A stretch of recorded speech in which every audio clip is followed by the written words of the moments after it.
Hello बच्चों, मैं सुष्मिता सरकार विद्यापीठ एजुकेशनल पॉइंट पे आपका बहुत बहुत स्वागत करती हूँ। और आज हम स्टार्ट करने जा रहे हैं रीजनिंग का प्रैक्टिस सेट नंबर 6। जैसा कि practice set first, second, third, fourth, fifth में हमने पढ़ा है। प्रैक्टिस सेट के साथ साथ मैंने छोटे छोटे कंसेप्ट भी आपको बताए हैं। तो आप छोटे छोटे कंसेप्ट को अपने कॉपी के साइड में नोट करते हुए चलना, जिससे आपको बाद में जब आप प्रैक्टिस करोगे, रिविज़न करोगे, तो आपको वो शॉर्ट चीज़ें याद रहे। ठीक है, तो हम पहला क्वेश्चन देखते हैं। क्वेश्चन नंबर फर्स्ट है, बी की बहन है ए, सी का भाई है बी, डी का पुत्र है सी, तो डी का ए से क्या रिश्ता होगा। ठीक है, इसमें बोला गया है, हम सब पहले थोड़ा नोट कर लेते हैं इसको। इसमें बोला है जो बी है, बी की बहन है ए। ठीक है, बी की बहन है ए। तो हमें पता है कि हम जो फीमेल कैरेक्टर होता है उसको हम प्लस से डिनोट करते हैं और जो मेल कैरेक्टर होता है उसको माइनस से। तो यहाँ पर बोला है कि बी की बहन है ए, तो ए प्लस कर दिया है, और जो सी का भाई है बी, तो इसको हमें पता चल गया कि ये मेल है, सी का भाई है, तो हम इसको ऐसे लिख लेते हैं, सी का भाई है, ये बहन है और ये भाई है। ठीक है, हम ऐसे इसको नोट कर लेते हैं इस पर। और इसमें बोला है डी का पुत्र है सी, यानी कि सी कौन है, डी का पुत्र है। इसका मतलब ये भी माइनस है, लड़का है ये भी। इससे हमें पता चल रहा है, लास्ट में पूछा क्या है हमसे, डी का पुत्र है सी, तो डी का ए से क्या रिश्ता है। तो डी का ए से क्या रिश्ता होगा, आप देखो, जब डी का पुत्र सी है और सी का भाई बी है और भाई जो बी है, बी की बहन ए है, यानी कि ये तीनों जो होंगे, ये तीनों भाई बहन होंगे ना, ये तीनों भाई बहन होंगे। जब इसका बेटा ये है, तो यानी कि इसके ही बच्चे होंगे ये तीनों भी, ये दोनों भी। तो इससे पता चल रहा है कि डी का ये से ए से क्या संबंध है, ए जो है वो डी की पुत्री है। तो इसमें आंसर क्या आ जाएगा, ए जो है वो डी की पुत्री है। तो option number third, A D की पुत्री है। नेक्स्ट क्वेश्चन देखते हैं हम। नेक्स्ट क्वेश्चन में मैं आपको एक चीज़ बता दूं, प्रैक्टिस सेट 4 में मैंने सेम यही क्वेश्चन मैंने कराया था। उसमें थोड़ा सा मेरी मिस्टेक की वजह से वो क्वेश्चन गलत हो गया, तो आप उस चीज़ को नोट कर लेना, उस क्वेश्चन को वहाँ पे स्किप कर देना। वो क्वेश्चन तभी मैंने उस क्वेश्चन को दोबारा प्रैक्टिस सेट में लेके आई हूँ, और ये है वो क्वेश्चन में उस टाइम पे मैंने थोड़ा सा, जब दोबारा मैं यहाँ पे लिख रही थी 8 1 4 2 7 5 3 को लिखा था मैंने जब दोबारा, तो वहाँ पे मैंने ये 7 नहीं डाला था, तो इस चक्कर में पूरा क्वेश्चन गलत हो गया। तो उस क्वेश्चन को आप वहाँ पे छोड़ देना और ध्यान देना, वो क्वेश्चन ये दोबारा मैं लेके आई हूँ, इस क्वेश्चन को आप यहाँ पे अच्छे से समझ लेना। तो इसमें बोला गया है ये K A H H M I R, इसको ये नंबर में ऐसे लिखा है। ठीक है, आपको पता चल रहा है। तो इसका जो ये K A H H M I R को अगर हम ऐसे लिखते हैं, तो सेम इसी नंबर, इसी वर्ड से तो नीचे वाला वर्ड भी बन जा रहा है। आप एक चीज़ ये देखिए,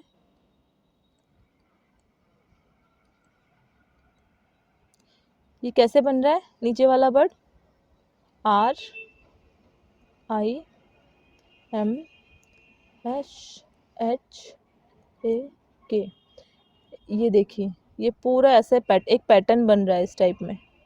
लास्ट वाला फर्स्ट नंबर पे, सेकंड वाला थर्ड, लास्ट से सेकंड वाला इधर फर्स्ट से सेकंड में चला जा रहा है, लास्ट से थर्ड, स्टार्टिंग से थर्ड में चला जा रहा है। और ये इसमें क्या हो रहा है, इसमें ये दोनों अपने पोजीशन में ही है एक साथ। ठीक है, फिर इसमें वही हो रहा है, ये वाला इसमें आ गया और ये वाला इसमें आ गया। ठीक है, तो नंबर में भी हम यही करेंगे। जब नंबर हमारा इसका ये आ रहा है, इसका नंबर जब हमारा ये आ रहा है, तो इसका हम अगर उल्टा करेंगे, इसको सेम इसी पैटर्न में उल्टा करेंगे, तो सेम इसी पैटर्न में उल्टा करके क्या आएगा, आप डायरेक्ट ऐसे भी देख सकते हो। जैसे ये आर है, तो आर की जगह पे कितना नंबर है, 3 है।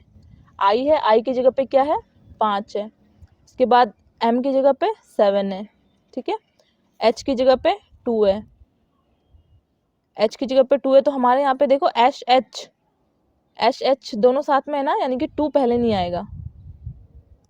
ठीक है, ये चीज़ नोटिस करना, बीच में जो बीच वाले जो एच एच है, एच एच की जगह पे जैसे ये R की जगह पे 3, I की जगह पे 5, M की जगह पे 7, क्योंकि ये पूरा रिवर्स हुआ। और H की जगह पे क्या है, HH, तो H की जगह पे क्या है, 4 है, ये आपको दिख रहा होगा। S की सीध में 4 है, H की सीध में 2 है, तो HH यानी कि यहाँ पे होगा 4 2, ठीक है।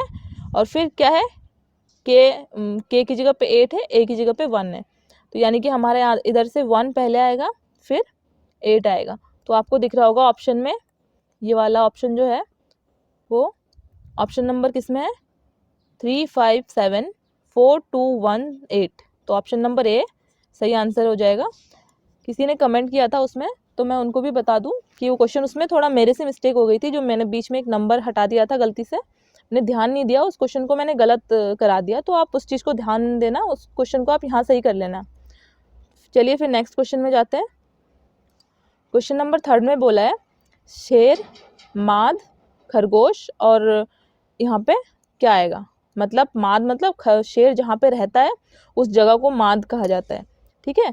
तो खरगोश कहाँ पे रहता है, खरगोश तो बिल में रहता है, तो इससे हमें पता चल रहा है ये विल ऑप्शन सही हो जाएगा, ऑप्शन ए। नेक्स्ट क्वेश्चन देखते हैं। निर्देश नीचे दिए गए विकल्पों में से विषम शब्द का चयन कीजिए। विषम शब्द क्या होगा, इसमें बोला है तालाब, झील, ठीक है, पिस्तौल, बंदूक, कार, बस, चर्च, स्मारक। आप एक चीज नोटिस कीजिए, तालाब जो होता है वो झील का एक छोटा रूप होता है। सेम ऐसी बंदूक जो होता है, बंदूक तो बहुत बड़ी होती है, बंदूक का छोटा रूप जो होता है वो पिस्तौल होता है, ठीक है। बस होता है, बस में बहुत सारी सीट होती है, बस का एक छोटा रूप जो होता है वो कार होता है। लेकिन स्मारक का छोटा रूप चर्च नहीं होता है, स्मारक का छोटा रूप ये चर्च नहीं होता है, मतलब ये अलग है इसमें। तो इसका ऑप्शन नंबर 4 सही हो जाएगा, ये डिफरेंट है, विषम शब्द है, ऑप्शन नंबर 4। नेक्स्ट क्वेश्चन देखते हैं। नेक्स्ट क्वेश्चन में है ए का भाई बी जिसकी इकलौती बहन सी की माता है, डी माँ की ओर से सी की नानी है, डी माँ की ओर से सी की नानी है, डी के साथ ए का क्या रिश्ता है, ठीक है। पहले आप देख लीजिए, ए का भाई बी जिसकी इकलौती बहन सी की माता है, जिसकी, ये इसका भाई है, इसका भाई है यानी ये माइनस है, और उसको बोला है जिसकी इकलौती बहन, यानी कि इसकी इकलौती बहन, जिसकी इकलौती बहन यानी ये बहन है, प्लस है इसकी, ये इसका भाई है तो इसकी इकलौती बहन तो यही होगी बहन, तो इसकी इकलौती बहन सी की माँ है, यानी सी की ये माँ है, ठीक है। उसके बाद क्या बोला है, डी माँ की ओर से सी की नानी है, डी माँ की ओर से सी की नानी है, डी माँ की ओर से सी की नानी है, तो ये क्या हो जाएगा, डी जो है वो सी की नानी है। तो इसमें क्या बोला है, डी के साथ ए का रिश्ता क्या होगा, तो इसमें क्या बोला है, डी के साथ ए का रिश्ता, तो ए का डी से क्या रिश्ता होगा, मतलब ए की मम्मी है सी, नहीं नहीं नहीं, ए की मम्मी सी नहीं है, ऊपर है ना, सी की मम्मी ए है, ठीक है। इसमें यही बोला है सी की माता, ए का भाई बी जिसकी इकलौती बहन सी की माता है, यानी बी की बहन इकलौती बहन सी की माता है, तो सी की मम्मी ये है, तो ये इसकी नानी हो जाएगी, ठीक है। इसका मतलब ये क्या पता चल रहा है, इसकी नानी है तो ये कौन होगी, इसकी, ये इसकी मम्मी है और इसकी नानी ये है, तो डी और ए का संबंध क्या हो जाएगा, जब इसकी मम्मी ये है और इसकी नानी ये है, तो इसकी जो मम्मी होगी उसकी नानी की बेटी तो होगी, ठीक है। तो इसका ऑप्शन क्या हो जाएगा, डी जो है वो ए की मम्मी है और ए डी की पुत्री है, तो इसका ऑप्शन बी यानी कि 2 ऑप्शन सही हो जाएगा, पुत्री, मतलब ए डी की पुत्री है, ठीक है। नेक्स्ट क्वेश्चन में देखते हैं। नेक्स्ट क्वेश्चन में गुड, बैड, रूफ, यानी अच्छा यानी बुरा, अपोजिट है ये। सेम छत का अपोजिट क्या होगा, दीवारें नहीं होंगी, खंबे नहीं होंगे, फर्श और खिड़की भी नहीं होंगी, फर्श, छत जो होती है ऊपर होती है और फर्श सबसे नीचे होती है, तो इसका ऑप्शन सही हो जाएगा, फ्लोर, फर्श इसका सही आंसर हो जाएगा। नेक्स्ट क्वेश्चन देखते हैं। निर्देश नीचे दिए गए विकल्पों में से विषम शब्द का चयन कीजिए। बीमा, भविष्य निधि, भविष्य निधि का मतलब क्या होता है, जो भविष्य के लिए हम बचा के रखते हैं उसको बोलते हैं बीमा। बीमा बनाते हैं हम क्यों, बीमा में पैसे जमा करते हैं कि भविष्य में किसी काम में आएगा बीमा का पैसा, इसलिए तो जमा करते हैं बीमा में पैसे। और भविष्य निधि का मतलब भी वही होता है। वेतन, वेतन मतलब सैलरी, जो हर मंथ आपको सैलरी मिलती है किसी जॉब में, उसका अर्थ होता है वेतन। उसके बाद शेयर, शेयर मार्केट में भी लोग शेयर लगाते हैं। तो शेयर किस लिए लगाते हैं कि भविष्य में वो शेयर का प्राइस बढ़ेगा और उससे फायदा होगा, वो भविष्य के लिए सोच के करते हैं। तो इसमें सबसे डिफरेंस क्या है, डिफरेंट कौन सा है, ये वाला भी भविष्य के लिए है भविष्य निधि, ये भी उसी के लिए, उसी भविष्य के लिए, और ये वेतन जो है वर्तमान में मिल रहा है ये। तो इसका मतलब थर्ड ऑप्शन 3 सैलरी, वेतन जो हो जाएगा इसका सही आंसर हो जाएगा, जो विषम शब्द है। नेक्स्ट देखते हैं। नेक्स्ट क्वेश्चन में बोला है कौन सा विकल्प निम्नलिखित संख्या समूह में पालन किए गए नियम को स्पष्ट रूप से बताता है।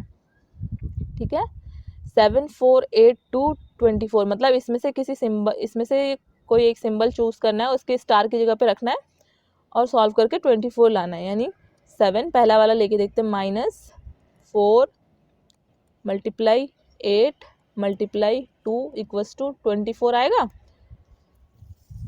16 16 16 32 16 43 16 चौको 64 -7 ये आ रहा है। किसी भी तरीके से 24 के बराबर नहीं आएगा, इसका मतलब ये नहीं होगा इसका। ठीक है, हमें सॉल्व करके देखना पड़ेगा वहाँ पे, ये इसमें नहीं होगा। उसके बाद नेक्स्ट क्वेश्चन, नेक्स्ट ऑप्शन को उसमें नेक्स्ट ऑप्शन में रख के देखते हैं। 7 -4 मल्टीप्लाई 8 भागा 2, इसको 24 के बराबर लाना है। ठीक है, तो हमें पता है भागुजोग के उससे बोर्ड मास के हिसाब से पहले हम क्या करेंगे, भाग करेंगे। तो ये हो जाएगा 4 16 7 -16, ये भी 24 के बराबर नहीं हो रहा है, ये भी नहीं होगा। इसका मतलब नेक्स्ट ऑप्शन देखेंगे हम।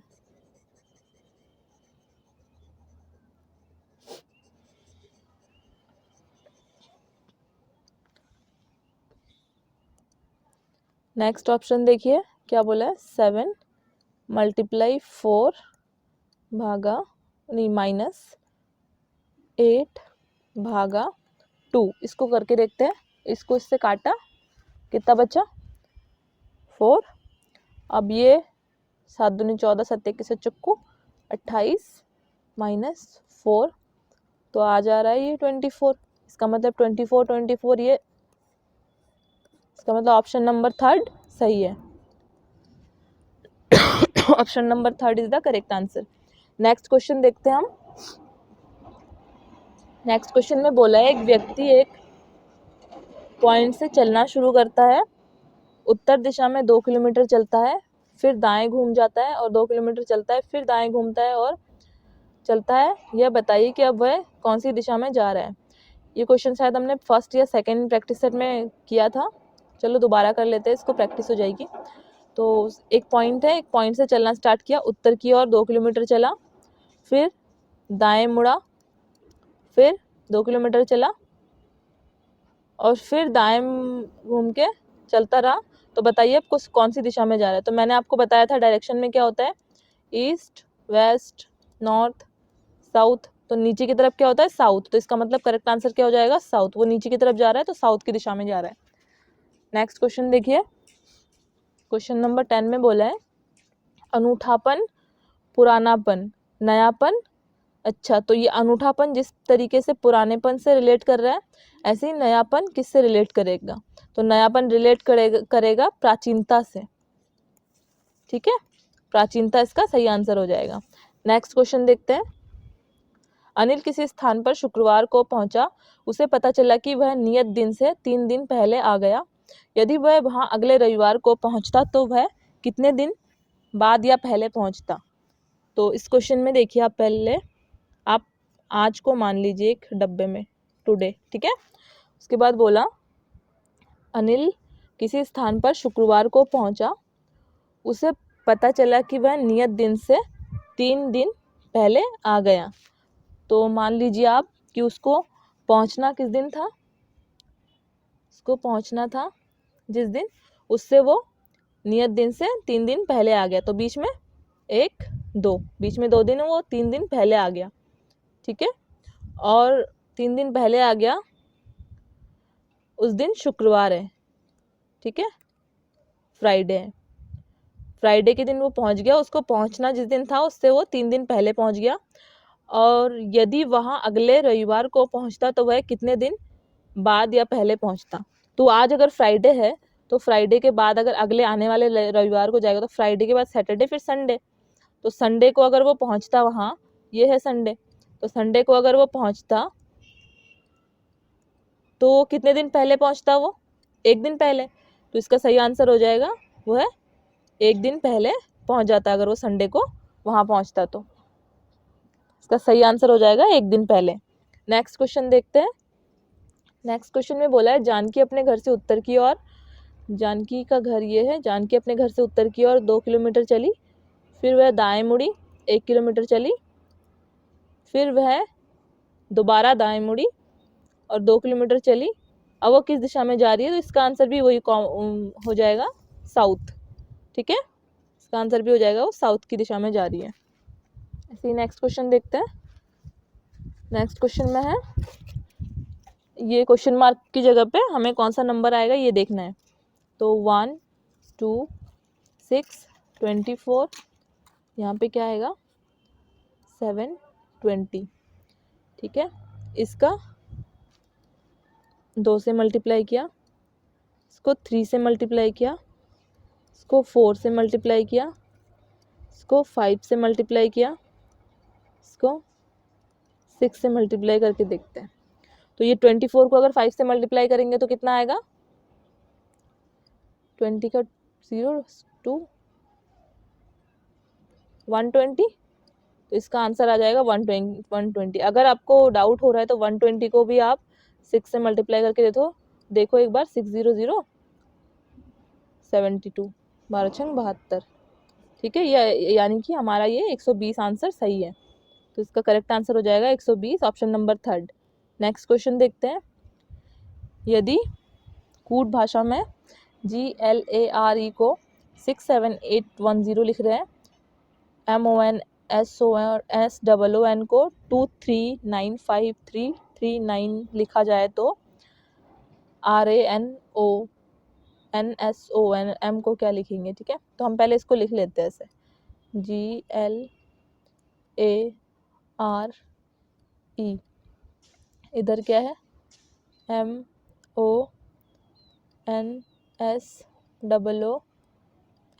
इसको क्या लिख रहे हैं 2395339, इसको क्या लिखा है 67810, और हमें निकालना क्या है RANSOM। तो इसमें आप एक पैटर्न देखिए कि इसमें देखिए O की जगह पे 3 है, O की जगह पे 3 है, मतलब सिमिलर है ये भी N की जगह पे 9 है, N की जगह पे 9 है। तो इसमें आप देखिए इतने जो वर्ड है ये सारे इसमें से मिल जा रहे हैं आपको। तो R आपके पास कितना दिया हुआ है, R की जगह पे क्या है 1 1, A की जगह पे क्या है, देखिए A कहाँ पर है, A की जगह पे 8 है 8, N की जगह पे 9 है, ये 9 दिख रहा होगा आपको। S की जगह पे क्या है 5 है, O की जगह पे क्या है 3 है, और M की जगह पे क्या है 2 है।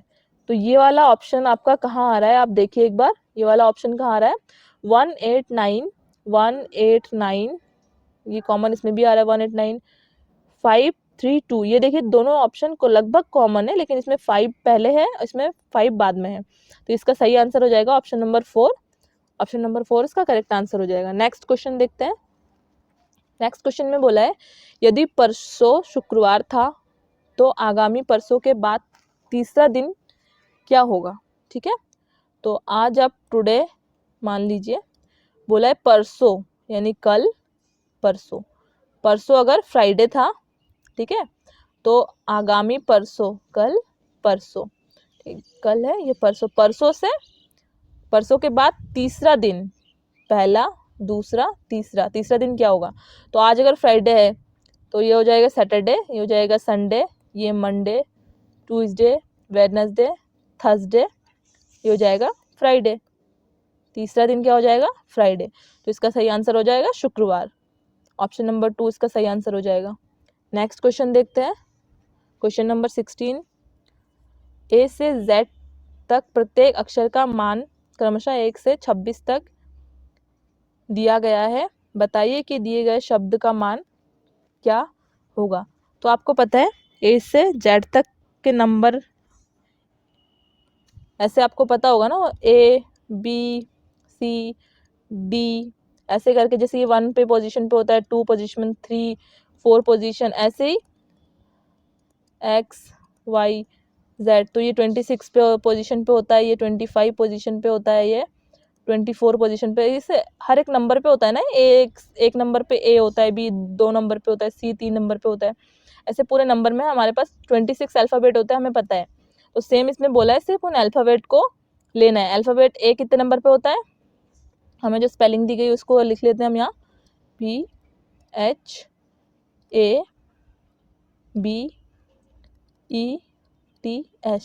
तो ए कितने नंबर पे होता है, 1। एल कितने नंबर पे होता है, 12। हम इसको प्लस करते हुए चलते हैं। प्लस पी कितने नंबर पे होता है, OP। ओ होता है 15 नंबर पे, इसका मतलब पी होता है 16 नंबर पे।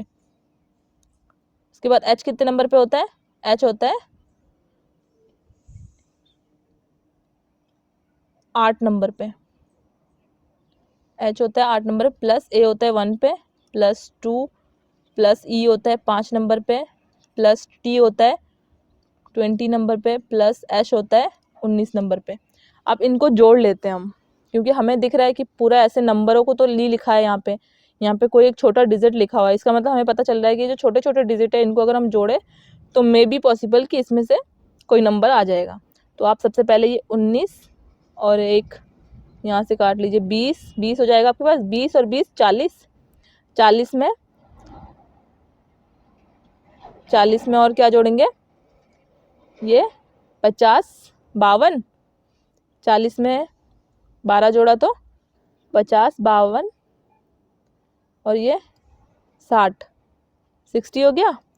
60 प्लस ये 16, 17, 18, 19 और 5 20, 21, 22, 23, 24, 19 और 5 24। आप इनको जोड़ लीजिए, जोड़ेंगे तो कितना आएगा, 84। तो इसका सही आंसर हो जाएगा 84, इसका करेक्ट आंसर। नेक्स्ट क्वेश्चन देखते हैं। नेक्स्ट क्वेश्चन में बोला है, नीचे 2 कथन दिए गए हैं और उनके बाद विकल्प उनसे निकलने वाली सही निष्कर्ष का विकल्प चुनिए। सभी एशियावादी बुद्धिमान होते हैं, मतलब सभी जो एशियावादी है वो सभी बुद्धिमान है, ठीक है। उसके बाद बोला है सभी चीनी एशियावादी है, तो इसके बाद बोला है जितने भी चीनी है वो एशियावादी है, ठीक है। ये सारे चीनी जो होंगे वो एशियावादी होंगे, इसी के अंदर ही आ जाएंगे, एशियावादी के अंदर ही चीनी भी आ जाएंगे। इसमें बोला क्या ऑप्शन में, देयरफॉर ऑप्शन में क्या बोला है, कुछ चीनी बुद्धिमान होते हैं कुछ नहीं। उसमें सारे चीनी जो होंगे वो बुद्धिमान होंगे, क्योंकि सारे चीनी एशियाई है और सभी एशियाई बुद्धिमान है। तो इसका मतलब इस निष्कर्ष में ये सही नहीं होगा, क्योंकि सभी चीनी बुद्धिमान होंगे।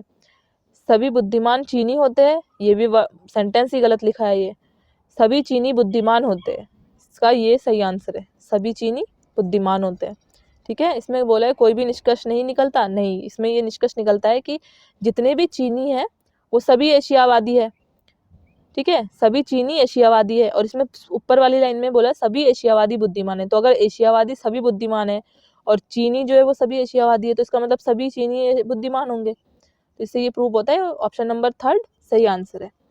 नेक्स्ट क्वेश्चन देखते हैं हम। नेक्स्ट क्वेश्चन में बोला है, वृद्ध अधिक भारी सिक्के अधिक मूल्य के होते हैं। राम का सिक्का मोहन के सिक्के से भारी और रमेश के सिक्के से अधिक मूल्यवान है।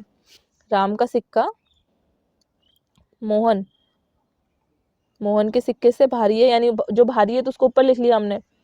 और क्या बोला है, रमेश के सिक्के से, रमेश को RM लिख देते हैं हम, ठीक है, और राम को R लिखते हैं, रमेश को RM। और ये है मोहन, ठीक है। मोहन के सिक्के से भारी है रमेश का सिक्का, तो उसको ऊपर रमेश वो राम के सिक्के को ऊपर रखा हमने। और इसमें से भी ये मूल्यवान है तो इसको भी ऊपर रखा इससे, ठीक है। सेम उसमें बोला है सिक्के से मूल्यवान। नरेश का सिक्का राम के सिक्के से अधिक मूल्यवान है। नरेश का सिक्का राम के सिक्के से भी मूल्यवान है, परंतु योगेश के सिक्के से हल्का है। इसका मतलब इससे भी ऊपर होगा योगेश। योगेश को हम y लिखते हैं, ठीक है, यानी n से भी ऊपर होगा योगेश। योगेश के सिक्के से हल्का है। रमेश का सिक्का मोहन के सिक्के से महंगा है, यानी रमेश का जो सिक्का है वो मोहन के सिक्के से महंगा है, यानी इससे ऊपर है ये। रमेश जो है वो मोहन से ऊपर है, ठीक है, मोहन के सिक्के से अधिक महंगा। तो सबसे अधिक मूल्यवान सिक्का किसके पास है? तो इसके ऊपर सबसे ऊपर कौन है? y है। तो इसका मतलब हमें पता चल रहा है कि y का सिक्का यानी योगेश का सिक्का सबसे अधिक मूल्यवान है, ठीक है। तो ऑप्शन नंबर 3 इसका सही आंसर हो जाएगा। नेक्स्ट क्वेश्चन देखते हैं, क्वेश्चन नंबर 19 में बोला है इस पोजीशन पे कौन सा नंबर आएगा। तो आप एक चीज़ नोटिस कीजिए, यहाँ पर जो है वो 1 का स्क्वायर है, यहाँ पर जो है वो 3 का स्क्वायर है, यहाँ पर जो है वो 2 का स्क्वायर है, ठीक है, यहाँ पर जो है 4 का स्क्वायर है, यहाँ पर 3 का स्क्वायर है, यहाँ पर 5 का स्क्वायर है, यहाँ पर 5 का स्क्वायर है, यहाँ पर 6 का स्क्वायर है। तो यहाँ पर कितने का स्क्वायर होगा? 7 का स्क्वायर। तो 7 का स्क्वायर कितना होता है? 7 का स्क्वायर कितना होता है? 7 का स्क्वायर होता है 49। तो इसका करेक्ट आंसर हो जाएगा 49, इसका करेक्ट आंसर। ऐसे ही नेक्स्ट क्वेश्चन देखते हैं हम, क्वेश्चन नंबर 20। क्वेश्चन नंबर 20 में बोला है 2, 3, 10, 9, 29, 9, 66 और इसमें नेक्स्ट डिजिट क्या आएगा पूछा है। 2 से 3 के बीच में 1 का गैप है, इससे और इसके बीच में 7 का गैप है, इससे और इसके बीच में कितने का गैप है? 19 का। इससे और इसके बीच में कितने का गैप है? 66 में से 29 को माइनस करो,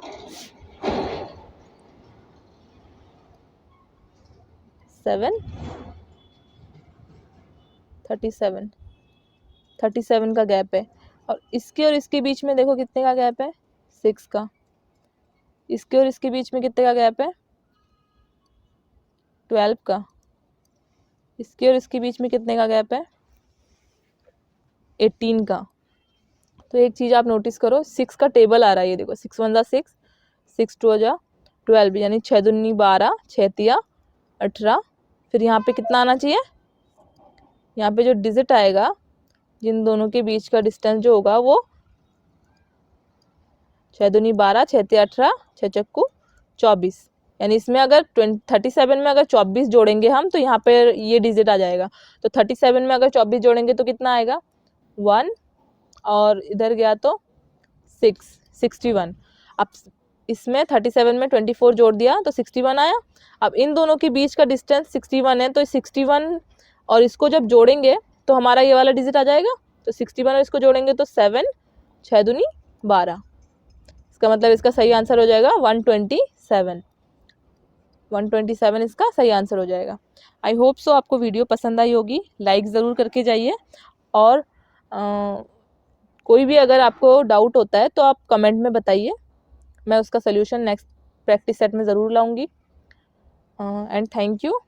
नेक्स्ट प्रैक्टिस सेट में मिलते हैं हम।